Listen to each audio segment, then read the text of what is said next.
All right, picture the scene for a moment. You're on the rocky, sun-drenched shore of the island of Iniers.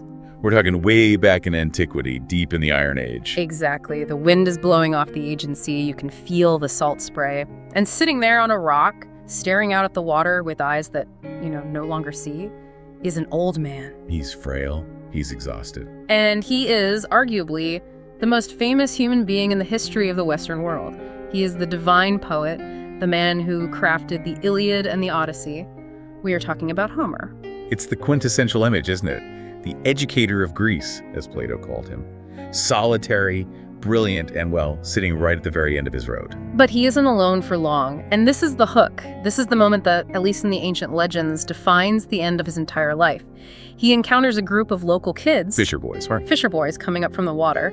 And Homer, being the man who arguably knows more about gods and heroes in history than any human alive, he asks them a simple question. Did you catch anything? Yeah, a standard question. He's probably just expecting a report on the fish. Maybe he's hungry. Exactly. But these kids, they don't give him a straight answer. They see this old blind man and, they decide to have a bit of fun. They decide to hit the smartest man in the world with a riddle, they say. What we caught, we threw away. What we didn't catch, we kept.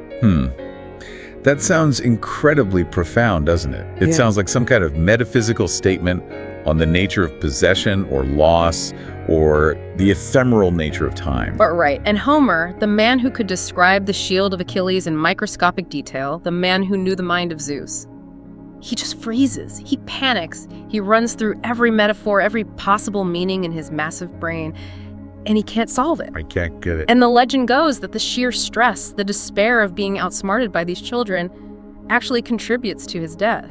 It's the ultimate irony, because the answer, of course, isn't about fish. It's not about lost souls or memories or anything grand. It's lice. Lice. The boys had just been sitting on the shore delousing themselves. The lice they caught, they killed and threw away into the sand. And the lice they couldn't catch. Crawling on them, so they kept them. The great Homer, the divine poet, was undone by a riddle about vermin. It's tragic, it's kind of hilarious, but it also humanizes him in a way the poems themselves don't. And that is exactly our mission for this discussion. We are looking at a stack of sources, these ancient biographies known as the Lives of Homer, historical analysis, linguistic studies, to reconstruct the biography of a man who might not have even existed. And that is the biggest hurdle, right out of the gate. I mean, before we can even talk about his birth, his travels, or that crazy copyright battle he gets into, and we will get to that story, we have to address the Homeric question. Was there even a he at all? Let's unpack this immediately, because if you go to a university today and you ask a classics professor about Homer, they aren't going to describe a specific guy with a beard and a lyre, are they? No, unlikely. The modern academic consensus leans very heavily toward the idea that Homer is a label for a long oral tradition, a prototypical author. What does that mean, exactly? Well, if you look at the text of the Iliad and the Odyssey, they're like archaeological layer cakes. You have descriptions of things like boar's tusk helmets, which are strictly Bronze Age artifacts. From centuries before the poems were written down. Centuries. And right next to that, you'll have social customs from the Iron Age. It looks less like the work of one guy sitting in a room and more like the work of many generations of bards stitching songs together over hundreds of years. So Homer is effectively a corporate brand, sort of like a Betty Crocker, a fictional face on a collective product to make it sell better. In a way, yes. It's a narrative convenience to give authority to the tradition. If you say, this is the song of Homer, it just carries more weight than this is a song some guys made up over 300 years. But, and this is absolutely crucial for our discussion today, that is not how the ancients saw it. To Herodotus, to Pindar, to Plato. Homer was a man, a singular flesh and blood genius who walked the earth, who suffered, and who wrote these masterpieces. And the ancient sources we have treat him as a real historical figure with a messy, complicated biography. So for the purpose of this analysis, we are going to follow those ancient sources. We're going to treat him as a real person. But even if we accept he's real, his name is a puzzle. Homer. What does it actually mean? Because names in Greek usually carry a lot of weight. You don't just name a kid Bob. No, names are destiny in Greek culture, and this one is a philological minefield. The standard Greek word homeros, it generally translates to hostage or surety. Hostage, wow, that implies a very specific and pretty grim backstory. It really does. Some ancient sources suggest he was given as a hostage to a king, perhaps a Persian or a Chian ruler, as a guarantee for a treaty. So like collateral. Exactly. In the ancient world, if two cities made a deal, they would swap valuable people to ensure no one broke the rules. So the name wasn't Kevin, it was a description of his legal status. The hostage. Okay, but there are other theories, right? Ones that are less political and maybe more functional about his job description. Right.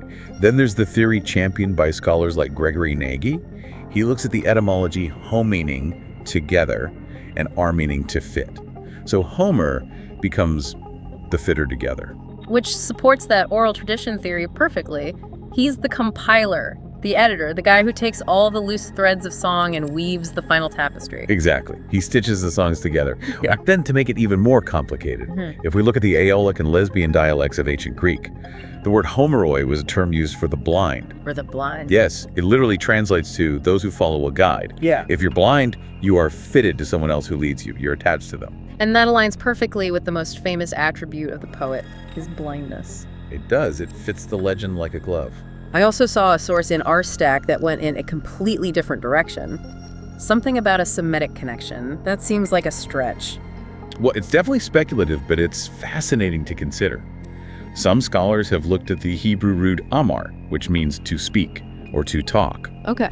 And there's a related concept of a hemar as a pledge or a binding connection.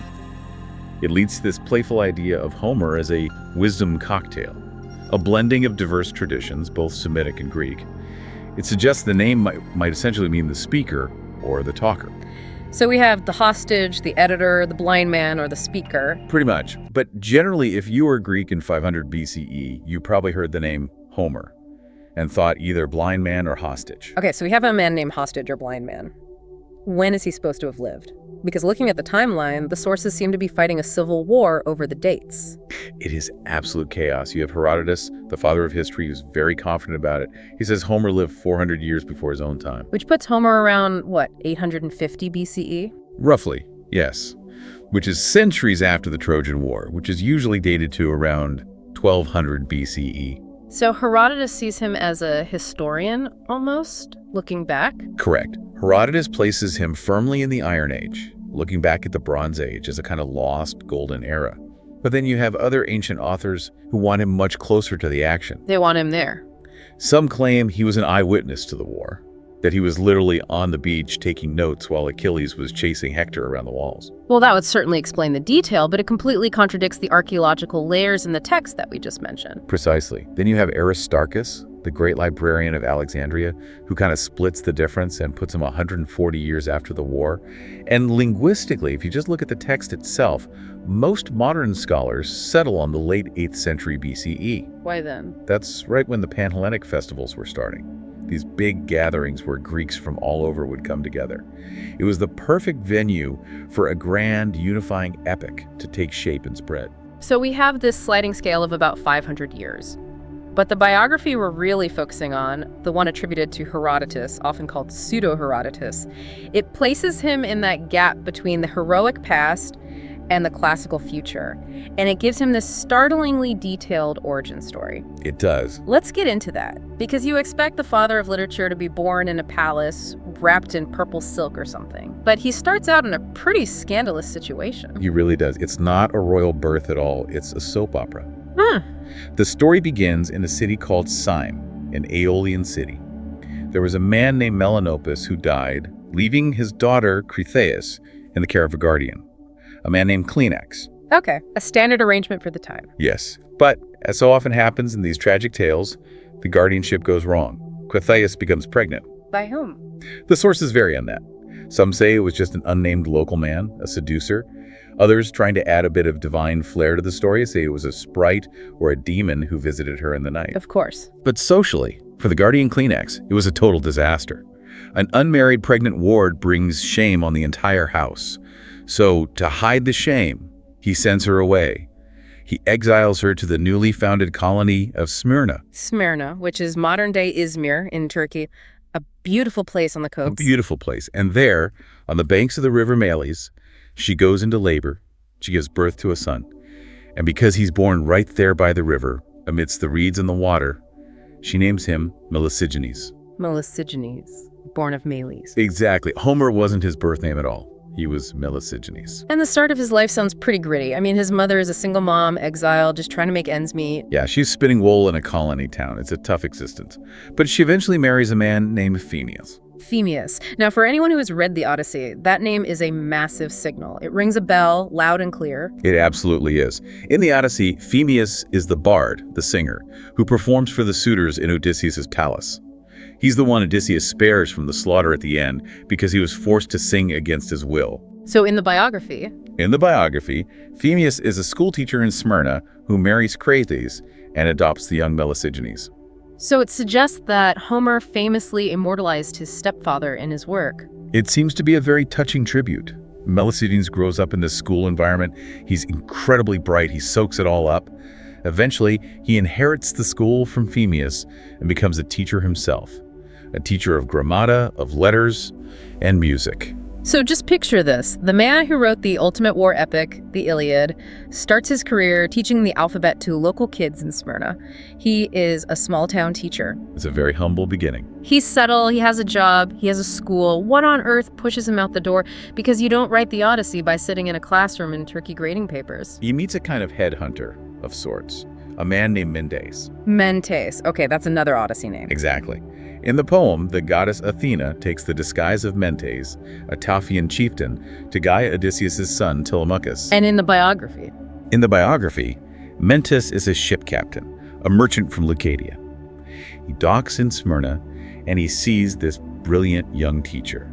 He listens to Melesigenes talk and essentially tells him, look, you have this incredible talent, you have a voice, but you can't write about the world if you haven't seen it. Close the school, get on the boat. That is quite a pitch. A life-changing one. And he takes it. Mentes persuades him to close his school and travel. And this begins what we might call the grand tour of Homer. They sail everywhere. To Spain, Italy. All over the Mediterranean. He's gathering material. He's acting like a reporter. He's taking notes, observing customs, the way sailors talk, the way the sea looks in a storm, all those little details that make the poems feel so real. Exactly. But the most critical stop on this whole journey is Ithaca. The home of Odysseus. The home of Odysseus. And it's here that Melesigenes' luck turns, but his literary destiny is sealed. He develops a severe eye infection while he's on the island. And Mentes, being a merchant with a schedule to keep and cargo to move, has to leave him behind to recover. He can't wait. So he entrusts Melesigenes to a local host. Let me guess the host's name. It's not just some random guy, is it? Of course not. The host's name is Mentor. Mentor. This is incredible. So he meets Mentes the sailor and Mentor the host. And in the Odyssey, who is the wise advisor entrusted with Odysseus' son, Mentor, the biography claims that Homer was essentially paying his debts through his characters. He immortalized the very people who helped him on his journey. So while he's stuck in Ithaca, recuperating with Mentor, he interviews the locals. He gathers all the oral histories about their local king, Odysseus, the one who had fought at Troy and got famously lost on the way back home. This implies that the Odyssey isn't just pure invention, but it's based on field research he did right there on site. That's the implication, yes. It would explain why the topographical details of Ithaca in the poems are often surprisingly accurate. He was physically there, walking the ground, asking the old men, so tell me again about the king who never came back. But you mentioned an eye infection. This brings us to the most famous and tragic physical trait of Homer, the blindness. Yes, the Pseudo-Herodotus biography gives us what you might call the realistic medical progression. It wasn't a lightning bolt from Zeus. It was chronic. So it started in Ithaca. He recovers a bit, but then on his return journey at a place called Colophon, the disease flares up and takes his sight completely. It's a tragic arc. He sees the world, gathers all these incredible images, the rosy-fingered dawn, the wine-dark sea, and then the lights go out. And that, according to this source, is when he takes the name Homer, the name associated with the blind. But we have to acknowledge the other versions. The ancient world loved a supernatural explanation. Of course. They couldn't just accept that the divine poet had bad conjunctivitis or, glaucoma. Yeah. It had to be something more epic. Right. There's a story involving the tomb of Achilles. This one is my favorite. It's so dramatic. It's a powerful, romantic myth.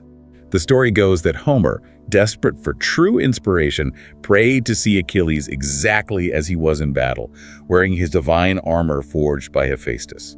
He wanted to see the hero in his absolute prime. And the gods granted the wish. They did. Achilles appeared on his tomb.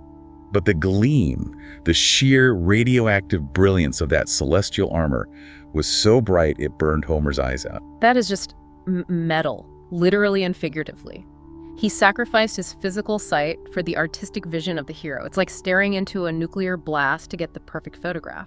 And it creates this divine transaction. Thetis, Achilles' mother, and the Muses, they feel guilty about this, so they give him the gift of poetry as compensation. He loses physical sight but gains the inner eye. He trades the visible world for the world of memory and song. And then there's the Helen story, which is a bit more vindictive. The Rage of Helen, yes. In his poems, Homer wrote that Helen abandoned her husband Menelaus for Paris, sparking the Trojan War. The classic telling. The legend says Helen's ghost was furious at this portrayal, being called an adulteress and a traitor to her people. So she blinded him out of spite. She told him, "Burn your poems and you'll see again." And he refused. He refused. Art oversight. It frames him as a martyr for his own work. He would rather be blind and have the Iliad exist in the world than see and destroy it. There is a deeper philosophical debate here, though. The whole inner vision argument. Later Neoplatonists argued that his blindness was actually necessary for his wisdom. Yes, the idea of corporeal wisdom. Yeah. That you have to shut out the distractions of the physical world to truly see the divine truths, to hear the muses. They point to Demodocus, the blind bard in the Odyssey, as a kind of self-insert character for Homer. But the poems are so visual. That's the counter-argument. The text is incredibly visual. The way he describes light glinting off a bronze spear, or the color of blood in the dust, or the way a lion moves through the grass. If he was blind, he must have seen the world first. He must have had those images locked in his memory before the darkness fell. So we have a blind poet, now calling himself Homer, wandering around Ionia. And contrary to the busts we see in museums where he looks all dignified and like a tenured professor. Yeah, noble and serene. The sources say he was poor. He was basically homeless, wasn't he? He is a wandering artisan, an artist of words. He trades poems for shoes, for a hot meal. It's a very humble, hand-to-mouth existence.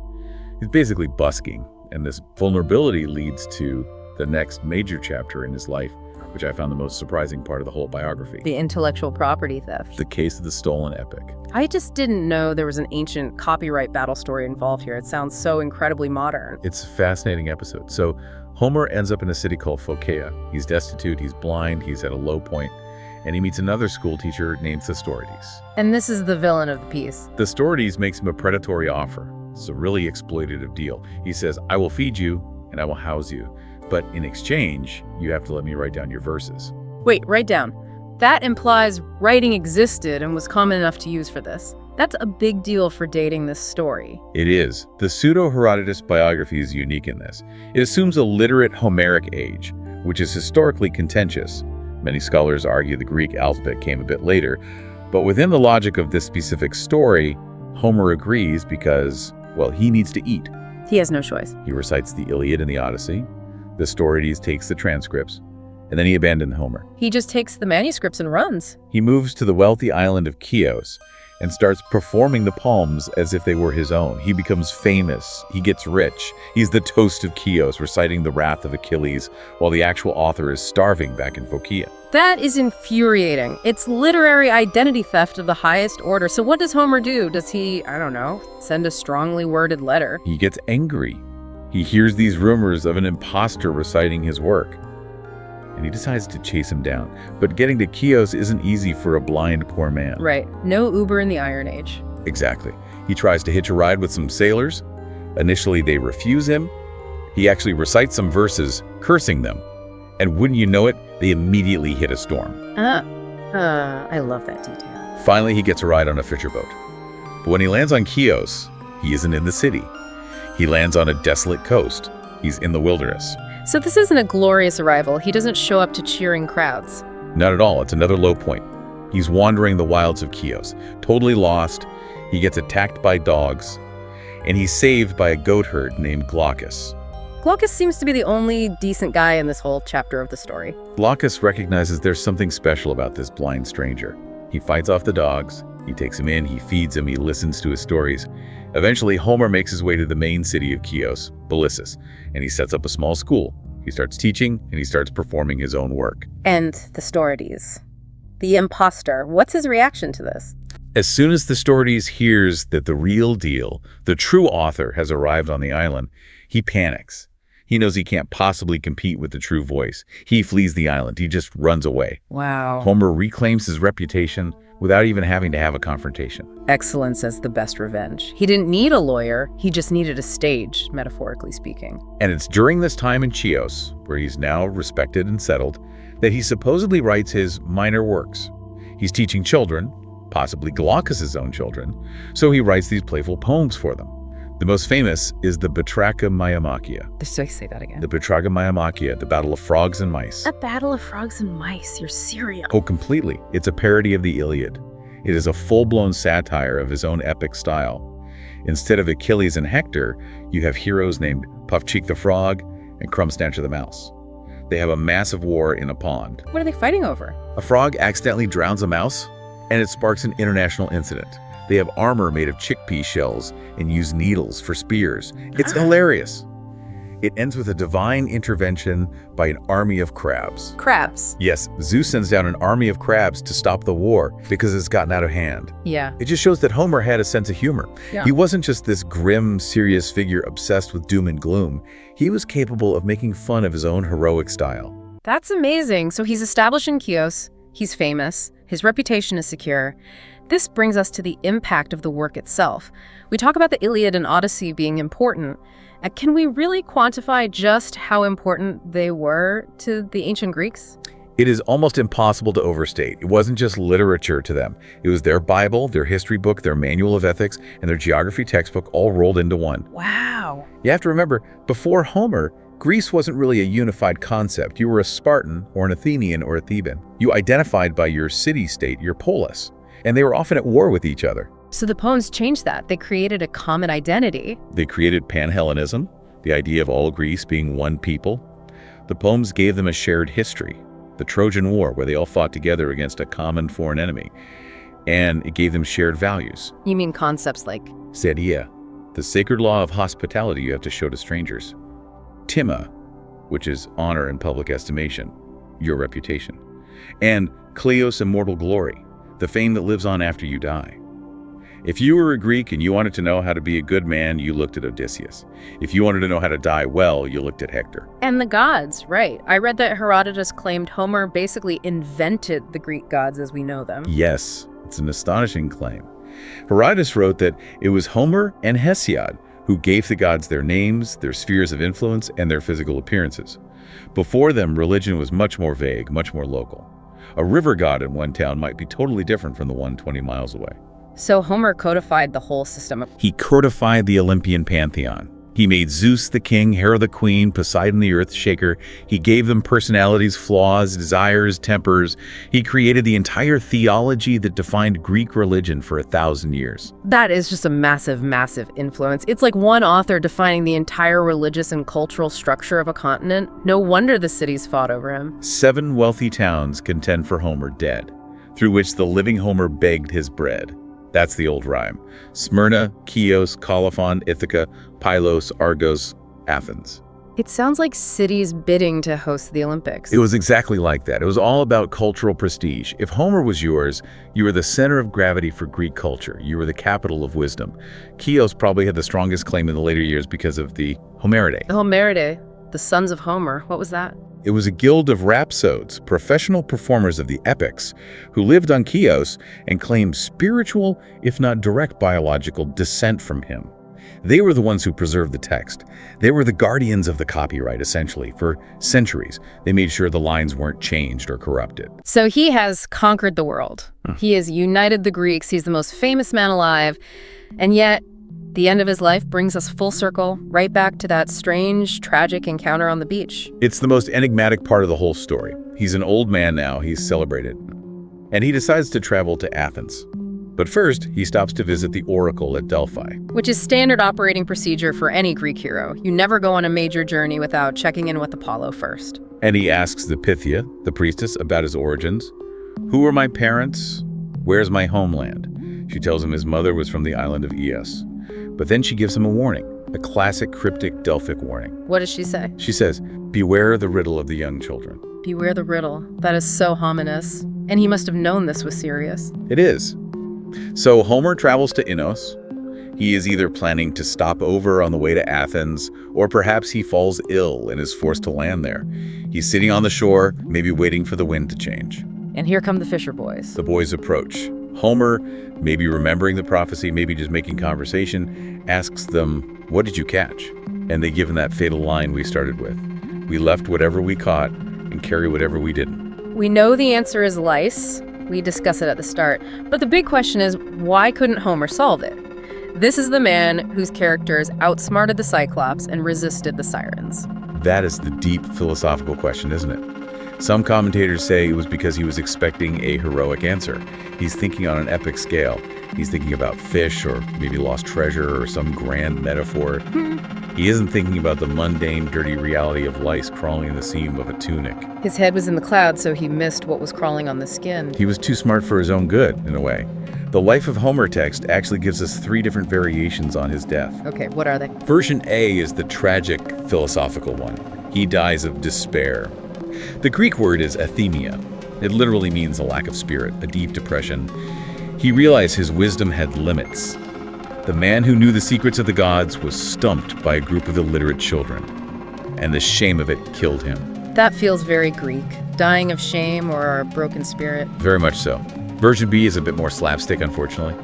It says he gets so frustrated trying to figure it out that he's pacing around, he slips in the mud or clay on the shore, falls, and dies from the injury. Not the most dignified end for the man who wrote the heroic death of Hector. Not at all. And then there's version C, which the biographer Pseudo-Herodotus seems to prefer. It's the medical explanation. He simply died of malakia, which can mean softness or just sickness. He was old, he was sick when he arrived, and the riddle was just a coincidence. He just happened to die shortly after hearing it. I think I prefer the despair version. It just fits the narrative theme better. It makes the riddle into the weapon that finally brings him down. It does. It underscores the fragility of human wisdom, no matter how great. But regardless of how, he dies there on Aeneos. He's buried on the island. And the epitaph, which was recorded in the ancient sources, reads, "Here the earth covers the sacred head of divine Homer, the artist of heroic men." The artist of heroic men. That is a beautiful line. It sums up his legacy perfectly, doesn't it? So we've walked through the entire alleged life of Melesigenes, also known as Homer. Illegitimate birth, the travels, the blindness, the theft, the glory, and the lice. What does this all mean for us today? I think it connects right back to that initial question of his existence. Whether Melesigenes was a real man who lived this specific life, or whether this whole biography was a mythical construct invented later to explain the origin of the poems, the impact is the same. The Greeks needed a figure like this. They needed a father for their culture. They needed a focal point, a foundation stone to build their identity on. Exactly. Alexander the Great supposedly slept with a copy of the Iliad under his pillow. He wanted to be Achilles, but he needed Homer to create Achilles for him first. The Romans, the Renaissance, the modern era, we are all, in a cultural sense, downstream from this blind man on the rock. He taught the West how to tell a story. And I think the irony of his death is the perfect final note. It grounds him. He wasn't some untouchable god. He was a man who could be confused and outsmarted by a simple riddle. It reminds us of the limits of mortal wisdom. You can describe the cosmos, you can map the heavens and the underworld, but you can still be tripped up by the smallest, most mundane things in life. By lice. By lice. Well, on that rather itchy note, I think we should wrap up this analysis of the life of the bard. It's been a fascinating journey through these ancient sources. Truly, it's a great reminder that behind every great work of art, there's a great and usually a very complicated human story. Absolutely. And here's a provocative thought to leave you with. Does it actually matter if he was real? Or is Homer simply the name we give to the collective genius of a civilization waking up to its own history? Is he a man, or is he a mirror in which a culture first saw itself?